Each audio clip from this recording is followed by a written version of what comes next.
Eh, ça fait combien de temps qu'on n'a pas fait une vidéo training? Je sais pas si ça se voit de là dans la vidéo, mais genre j'ai de la chair d'ampoule. Tu sais, c'est un peu comme de la chair de poule, mais sauf que ça fait de la lumière. Bref, j'ai oublié l'intro.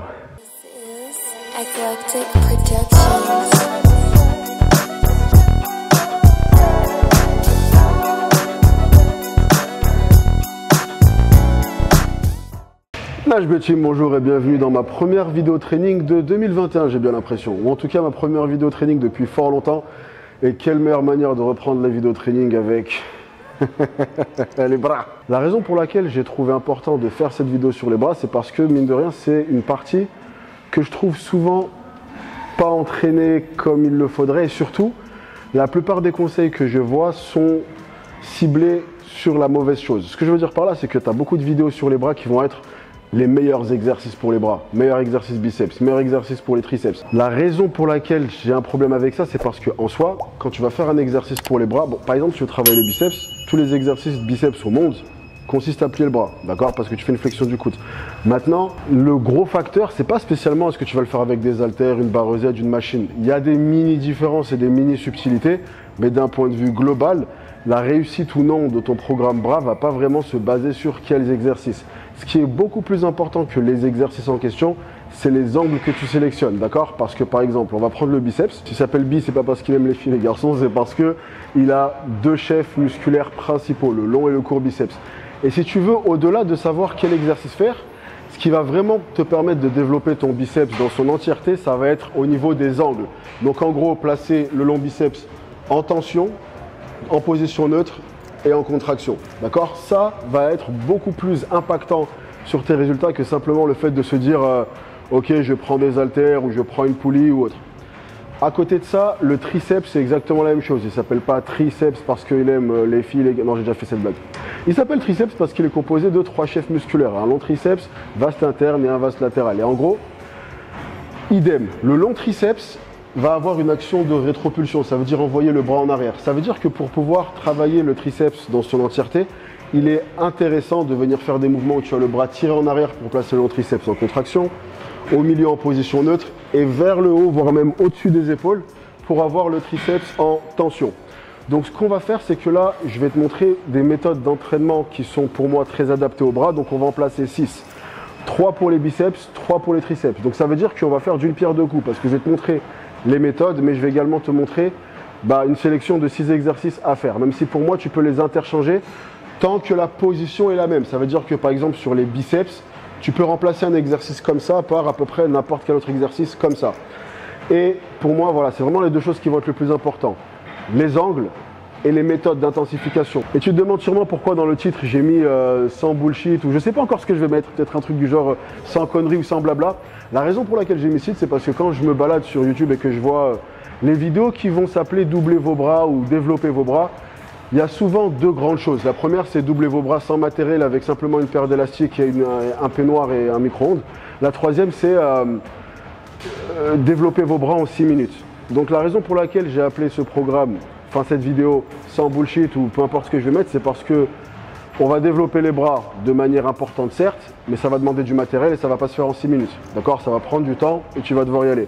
Alors, premier exercice et première méthode, on va faire des curls sur banc incliné. Donc du coup, la première position qu'on a, ça va être le long biceps placé en position d'étirement. Et la première méthode d'intensification qu'on va faire, ça s'appelle le rest pause. Alors, le rest pause, ça va être le fait de faire une série et à la fin de cette série, te reposer un très court laps de temps et de recommencer à l'échec. En gros, ça va te permettre, si tu veux, de venir prolonger le nombre de reps. En gros, imaginons une charge que tu peux faire que 10 fois, et ben ça te permet de prendre cette charge que tu peux faire que 10 fois et de la faire 13, 14, 15 fois. Donc en gros, ça va te permettre d'augmenter le volume total. Donc en application, ce que ça donne, c'est que je vais faire une série de 10 répétitions. À l'idéal, arriver à 10, je suis à l'échec. D'accord? Donc 10, c'est vraiment une vraie série. À la fin des 10 répétitions, je vais faire 15 secondes de repos et tout de suite, je vais reprendre les haltères et repartir jusqu'à l'échec. Donc en général, si tu as vraiment pris une charge qui est adaptée, c'est-à-dire qui te permet d'en faire 10, en général, ta série à l'échec va se situer entre 3 et 6 répétitions. D'accord? Si tu arrives à en faire plus que 6 sur la deuxième, c'est très certainement que tu n'as pas pris assez lourd. Donc du coup, trêve de blabla, let's go.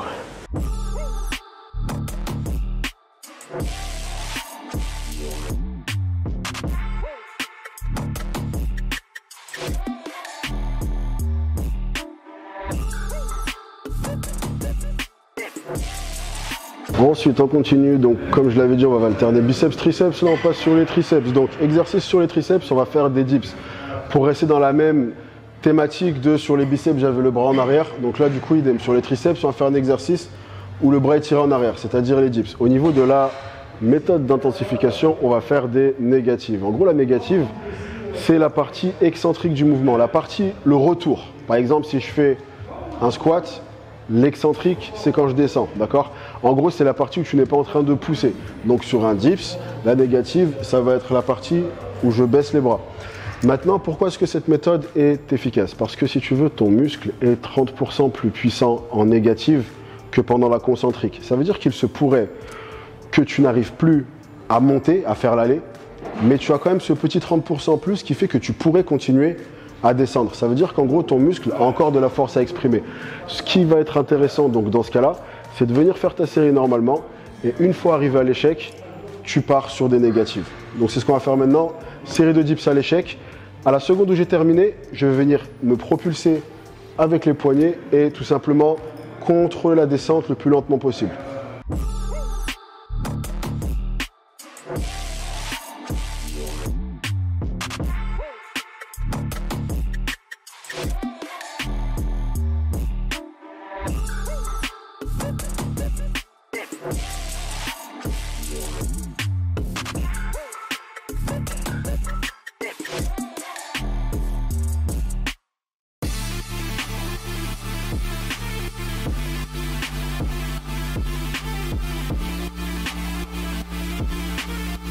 Ok, on repart sur les triceps, donc nouvel exercice et nouvelle méthode. L'exercice qu'on va prendre, ça va être l'extension triceps à la poulie. Ok, on a vu des exercices pour l'instant où le bras était tiré vers l'arrière pour biceps et triceps. On va faire pareil maintenant, mais avec le bras le long du corps. Donc, la méthode, ça va être la méthode lourd-léger, autrement appelée méthode bulgare. En gros, comme son nom l'indique, c'est un contraste de charge entre une lourde et une légère.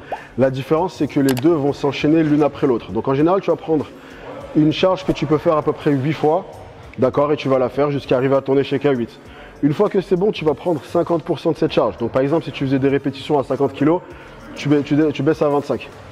Et tu vas en faire à l'échec. Donc là, ton échec devrait se situer à peu près entre 12 et 15. Et je me répète encore, mais au même titre que le rest pause, au même titre que les négatives, si jamais tu peux en faire plus d'une quinzaine, c'est certainement que la charge n'était pas encore assez conséquente. Donc 8 lourdes, entre 12 et 15 légères. Let's go.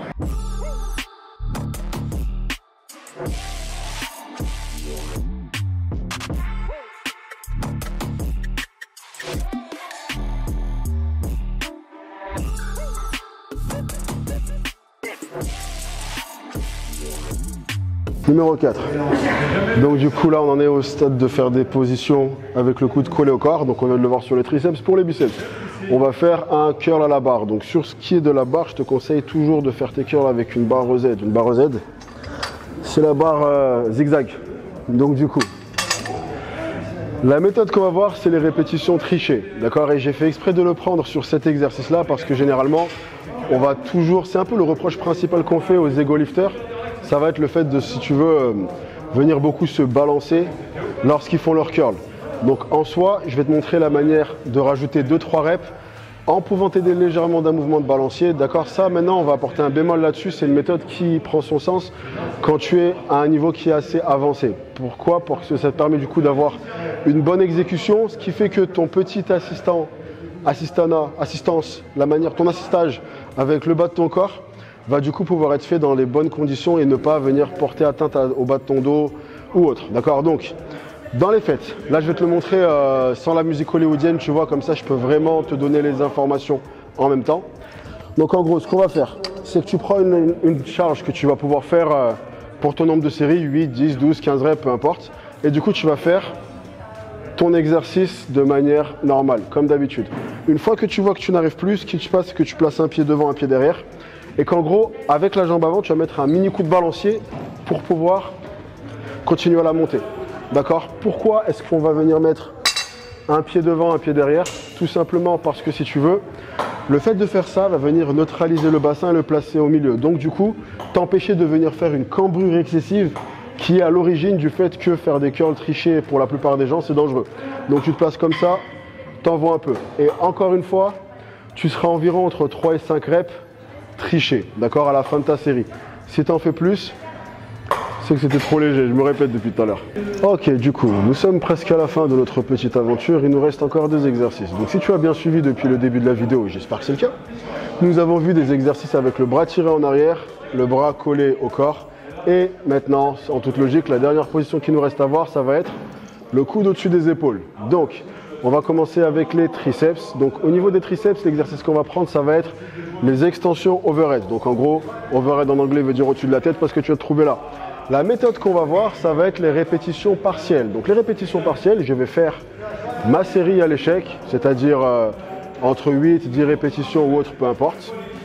Et en gros, une fois que je vais arriver à l'échec, ton muscle ne peut plus faire les répétitions de manière classique, mais tu peux toujours faire une certaine partie de la répétition pour vraiment être sûr de solliciter l'ensemble de tes fibres. Donc en gros, je vais faire 10 répétitions normales et à la fin, des petites répétitions. Et encore une fois, au même titre que les autres méthodes, tu pourras faire environ entre 3 et 6, 7 répétitions en partiel. C'est parti.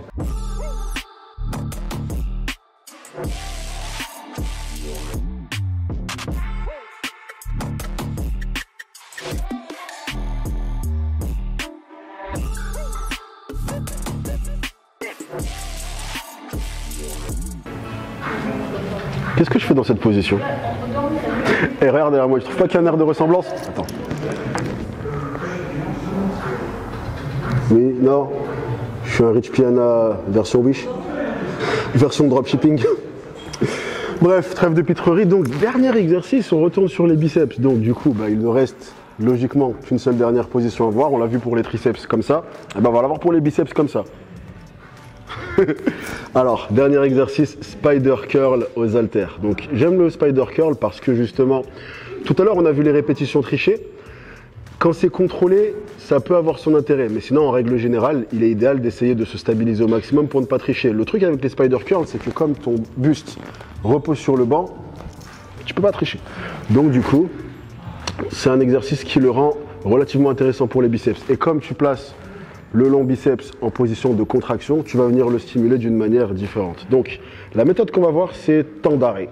Elle est très simple. Tu marques un temps d'arrêt lorsque ton muscle est sous tension, tout simplement. Donc, en général, un temps d'arrêt de 3 secondes va être idéal. Si jamais, alors, et à la fin de tes répétitions temps d'arrêt, il se peut que tu puisses continuer à faire les répétitions sans temps d'arrêt, mais simplement des répétitions normales. C'est bien aussi. En gros, faire 8 temps d'arrêt et une fois que tu n'y arrives plus, claquer 3-4 répétitions classiques. Ça peut être bien. Donc du coup, on va arrêter de parler. Je vais te montrer en application ce que l'exercice donne.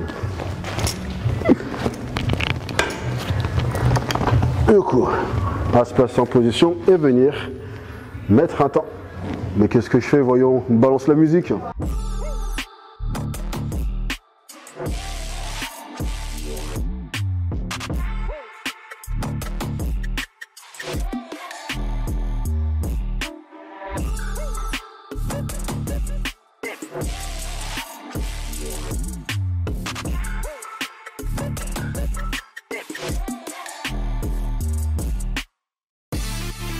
Quelle meilleure manière de finir cette vidéo que en dessous de Mr. Papa The Rock.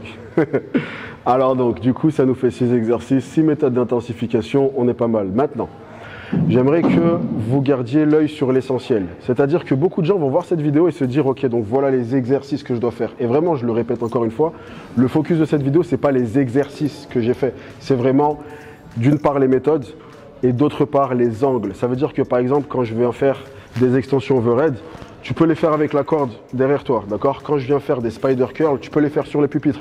Tant que l'angle et les méthodes sont respectés, l'exercice n'a pas tant d'importance que ça et c'est super important, d'accord? Mais voilà, en tout cas, essayez ça, vous verrez que les bras réagissent super bien au travail métabolique, c'est-à-dire quand on vient placer des méthodes. Les méthodes vont avoir beaucoup plus d'impact que vouloir forcément chercher à aller lourd à tout prix, erreur que je vois beaucoup de gens faire et qui du coup ne leur rend pas service. Même si, bien évidemment, il est important de mettre des charges qui vont te permettre d'aller à l'échec. Si tu prends les haltères roses Décathlon de 2 kg, ça va pas marcher. Voilà. Au niveau, alors dernière question maintenant qui va se poser, c'est au niveau de la fréquence, parce que je viens de te montrer une liste d'exercices, mais je te dis pas à combien de fois par semaine les travailler, etc. Et c'est une question que beaucoup de gens auront, donc du coup je vais y répondre d'ores et déjà, comme ça au moins ça sera bouclé. Donc, au niveau du volume pour les biceps et les triceps en isolation, je te recommande de commencer environ à 12 séries par semaine, en isolation, parce qu'il ne faut pas oublier que les bras travaillent également avec le dos, les pecs, les épaules. Donc du coup, 12 séries d'isolation par semaine sur les biceps, 12 séries d'isolation par semaine sur les triceps. Donc par exemple, tu peux faire 6 séries le lundi, 6 séries le jeudi, etc. Et de là, vois. Si ça te suffit à avoir une croissance sur tes bras, garde. Ok, pas besoin de mettre plus. Si jamais tu vois que ça ne suffit pas, ok, passe à 16, ok, passe à 20. En général, je ne te recommande absolument pas de passer à au-dessus de 24 séries par semaine en isolation. D'accord? Les bras sont un muscle qui n'a pas besoin de tant de stimulus que ça pour grossir. Donc si tu es à une vingtaine de séries par semaine et que tes bras stagnent, c'est certainement qu'il y a quelque chose à revoir dans ton hygiène de vie, dans ton exécution des mouvements, dans les méthodes que tu utilises.